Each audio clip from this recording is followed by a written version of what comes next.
Hello mga akla!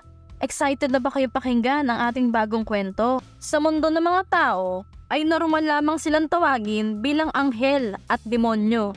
Ang mga tradisyonal na anghel ay maladiwata at may mapuputing pakpak. Sila din ang mga nilalang na may tungkuling maglingkod sa Diyos.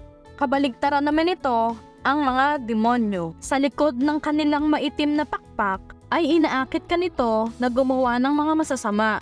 Oops! Saglit lang mga akla. Talaga bang naniniwala kayo sa ganong kwento? Well, tunghayan natin ang istorya ng ating mga bida na si Hiskaya at Haki, pati na rin ni Hari at Shan.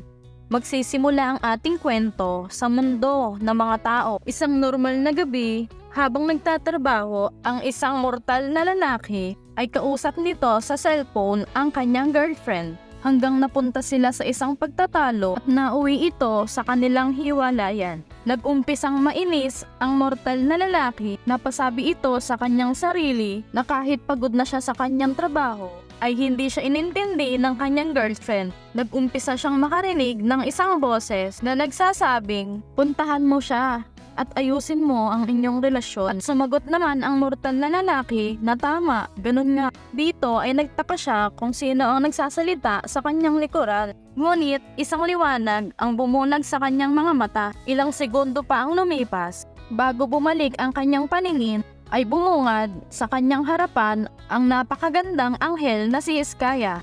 Agad ngang nagandahan ang mortal na lalaki sa ating pilyang anghel na si Hiskaya. Lakas loob ngang nagtanong ang mortal na lalaki na imbis na balikan niya ang kanyang girlfriend ay si Hiskaya na lang ang kanyang makadate. Kaagad ngang sumagot si Hiskaya at sinabi nito na huwag ka nang umasa at tuturuan na lang kita kung paano kayo magkaayos dalawa. Bigla ngang naputol ang pag-uusap ng lalaking mortal at ng anghel na tila ba ay may naramdamang kakaiba si Hiskaya. Nagsabi ito sa mortal na huwag kang maingat at mabilis itong nagtago sa isang cabinet. Maya-maya pa ay nakaramdam ang mortal na lalaki na hindi pangkaraniwan na kadiliman. Dito ay nakarinig na naman siya ng panibagong boses na nagsasabing, "Iwanan mo na siya. Hindi din siya ganun kahalaga at wala siyang kwentang babae." Kaagad ngang lumitaw sa kanyang harapan ang napakagandang demonyong si Haki. Kaagad nitong tinuruan ang mortal na lalaki na dapat niyang gawin ay maghanap na siya ng iba. Bigla ngang napatigil si Haki sa kanyang pagsasalita at nakaramdam ito ng ibang presensya nang biglang pasigaw na lumabas ang anghel na si Hiskaya. Laking gulat ni Haki na mas nauna pa pala sa kanya ang anghel na si Hiskaya. Kaagad nga nilapitan ni Haki ang anghel at sinabi niya dito na sana ay hindi na siya nag-abalang pumunta dito na kung alam niya lang na mas mauuna sa kanya ang anghel.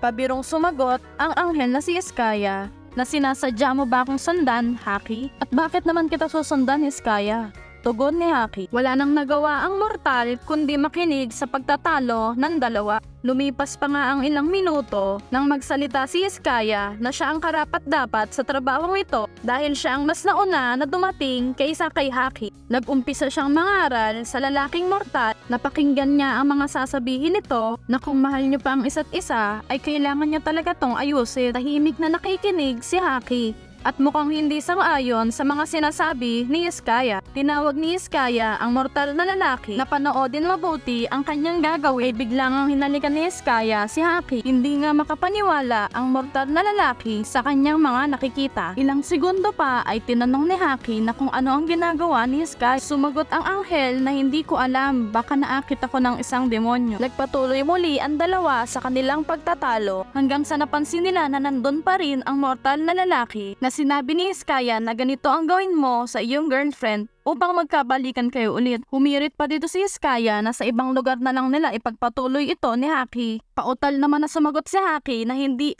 ako nakikipaglaro sa'yo. Kaagad ngang nawala ang dalawa at bumalik sa ulirat ng mortal na lalaki ang kanyang dapat na gawin. Kinabukasan ay dali-dali niyang pinuntahan ang kanyang girlfriend sa opisina na pinagtatrabahuhan nito. Dito ay makikita sa mukha ng babae ang pagkagulat sa pagdating ng mortal na lalaki na sumisigaw papunta sa kanya na tanggapin muli ang kanyang pagmamahal.